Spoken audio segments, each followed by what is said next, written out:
Magandang araw, Pilipinas! Ako nga pala si Tata Denden para sa inyo. Sa palabas na ito, ibabahagi ko sa inyo ang unang bahagi ng kwento ng aming pag-akyat sa Mount Pulag. Sa mga oras na ito, kami ay nasa DNR Benguet na para sa umailalim sa kanilang mandatory orientation. Halina't samahan ninyo po kami na tuklasin ang mayroon dito. The boundary of three provinces, that's Ifugao, Nueva Vizcaya, and a large part of the Parmesan Benguet site. What is up, guys? Yun. Bumaba na tayo sa transient. Siguro pag na-expose na matagal. Yo guys, gagala kami ngayon dito sa Benguet.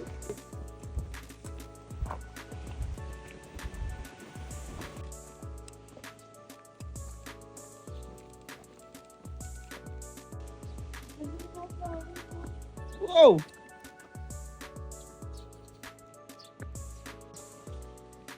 Look at ito po ang aming tinaturayan, guys. Nandun kami sa taas. Nandun kami. Tapos, ito yung makikita na view natin, no? Woo!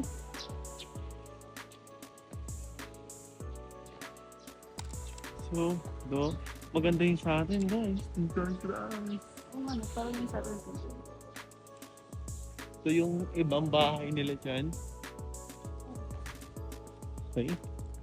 Ganda naman ng turistan. Ay, ito. Kamusta naman? Uy! Wow! Grabe naman, guys.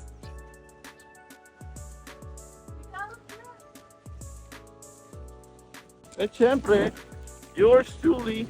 Ay, nag-harvest sila, guys. So,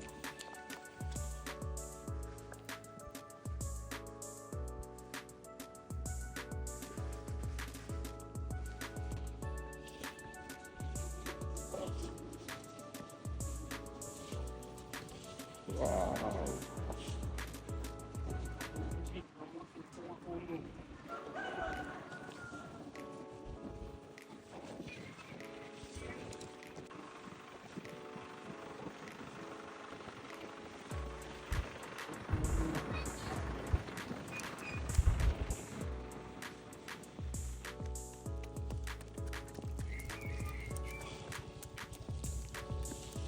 Diyan ba yun?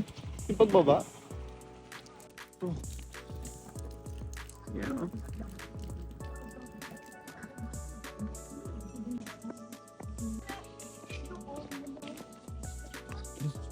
Sama. Parang everything. Kaya daan. Morning po. Saan po yung papunta doon? Karot po.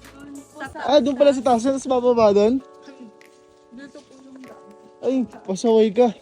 Saan tayo pumunta?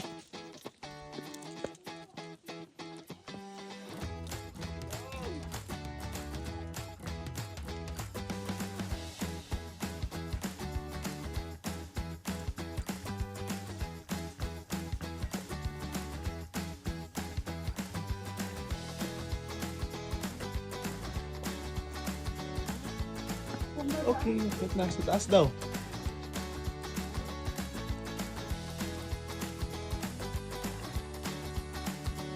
Lunch time na ba? Dito. Anong oras na lang kayo?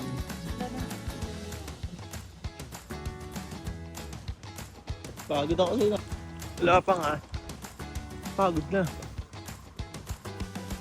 Saan kaya? Masabi na.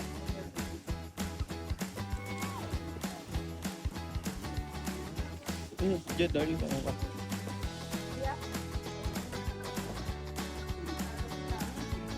Saan po yung daan? Doon. Dito ba? Salamat.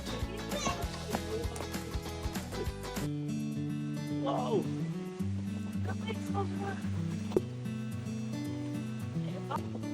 Wow. Sorry. Wow.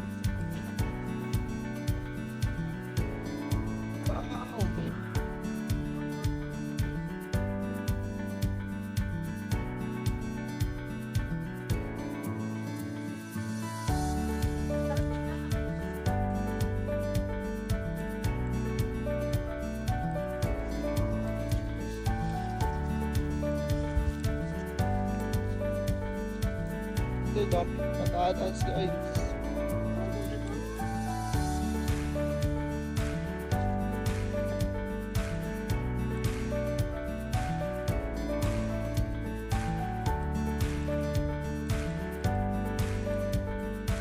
Ito na, may carrot tayo. At makikita tayo ng magandang view na parang may horizon ng lap. Woohoo! Tapos, yun ang ating tinutuluyan. Ay.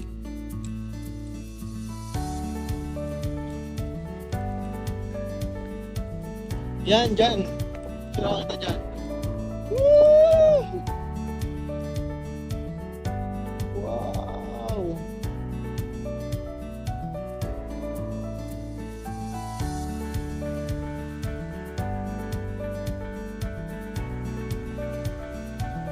Sabi ko, ang sabi sa nasusulat ay 9 degrees Celsius ngayon dito sa Benguet. At makikita natin ang napakagandang view guys.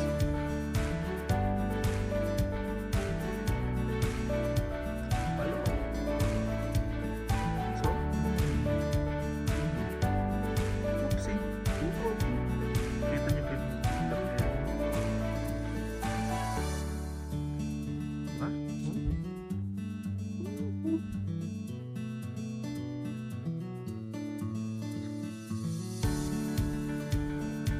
Ayan yung van na ginamit natin. Okay naman siya. Tapos, ito yung room namin. Ayan. So, papakita natin ang room. Dito yung dining area. At, silipin natin kung meron dito. Medyo malamig siya guys ha. Nakakapang tigas ng kamay. Okay. Sabi ba ako dyan? Pumasok dito. So, dito tayo papasok dyan. 0.5. Woohoo! Gosh. Pinag-stayan namin guys. Tapos mamayang 1 AM doon na daw kami mag-start ng hike. Nagbablog ako! Anong oras tayo darling? Mamaya 1 a.m. 1 AM, gigising tayo ng 12 para makapagkape. Tapos mag-prepare na, tapos aalis na kami. Malamig ngayon. Medyo okay lang yung temperature. Paano ba kaya dun? Pero dito pala sobrang nagulap. So magdodoble tayo. Uy, may sasakyan na. Sheesh! Loko! Messy hair, don't care. Ito yung may pinakamataas na, no, na view. Ha? Itong accommodation natin. Oo. Yung may pinakamataas. Okay ba? Ito, nakuha natin. Okay, maganda, pinakamaganda. Nakakuha natin. Yung food, okay naman. Mukhang sulit naman yung bayad.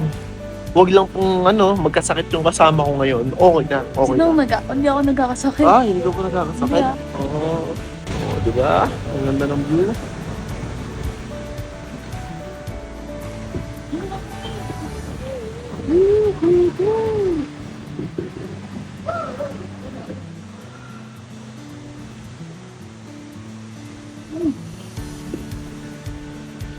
Okay, mamaya ulit. Bye-bye.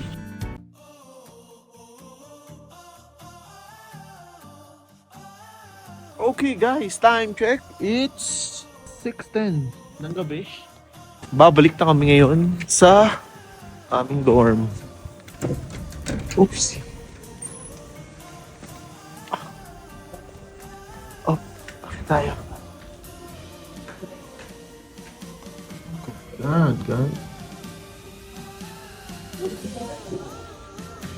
What's it on you? Pinatutulayan namin ng mostly.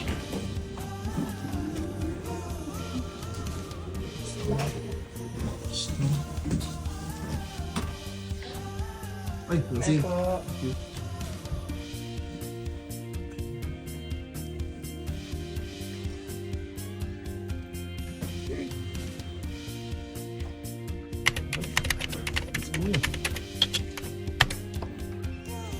Lock natin.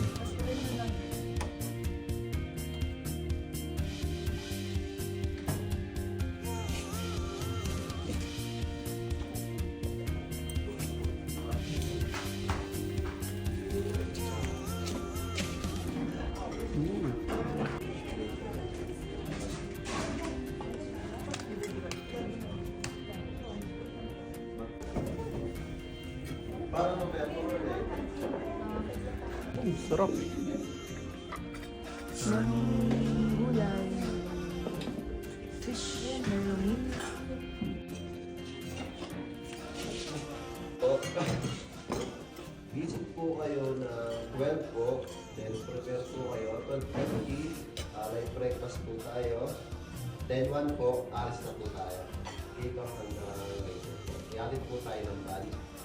Tapos po sa before Camp 1, meron po siya, sa Camp 1, may CR po, wala pong tubig.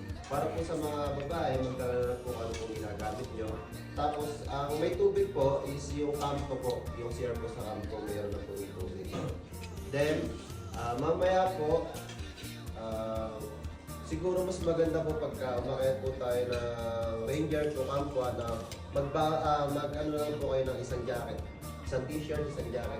Kasi sa Camp 1 hanggang Camp 2, pagkapawisan pa kayo kasi mainit pa. Tapos magbaon na lang po kayo ng mga jacket o kaya extra blanket para sa grassland kasi malamig na sa grassland, open area po tayo.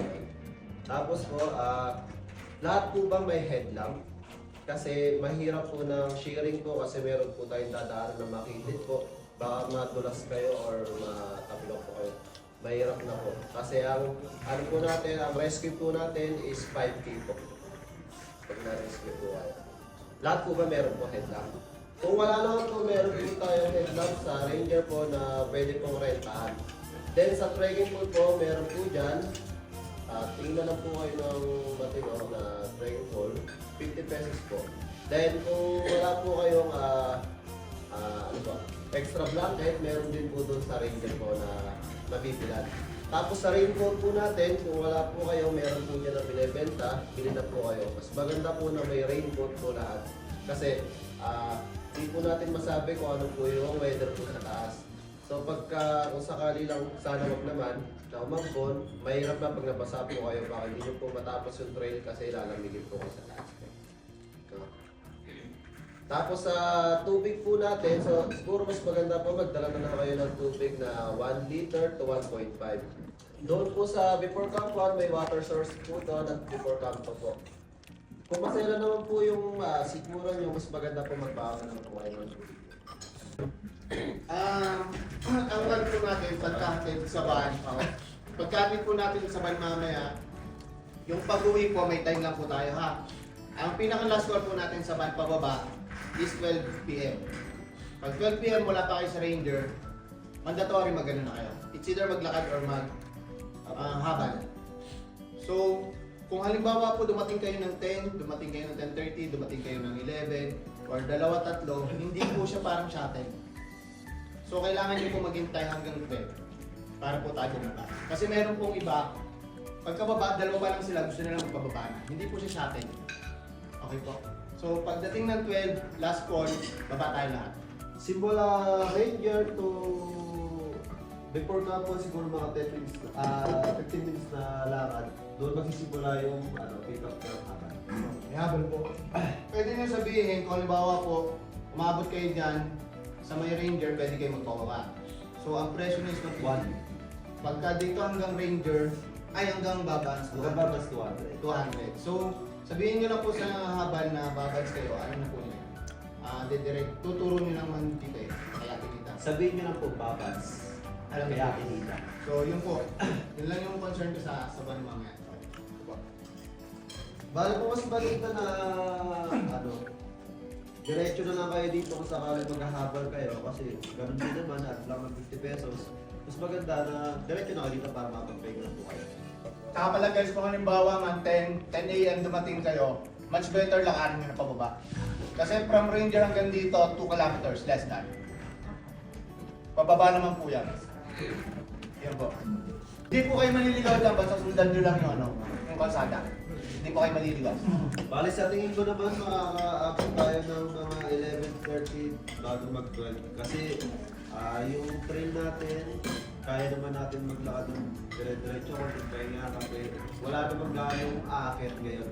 Kaya hindi tayo papaagal sa pag-aaral. Basta mamaya po, wag nyo na po kakalimutan, no? Pagka nag-head count po ako sa Camp 1, Camp 2, Summit, Team Gala Junel po. Pagka binanggit ko po yung Team Gala Junel, taas nyo lang po yung kamay nyo para bilangin ko po kayo. Ma-sure po ako na kompleto po tayo. Tapos kung sakali magpapahinga po, lagi na po magsasabi sa guide. Huwag po magpapahinga na walang kasamang guide. Okay na po. Sige po. Thank you po.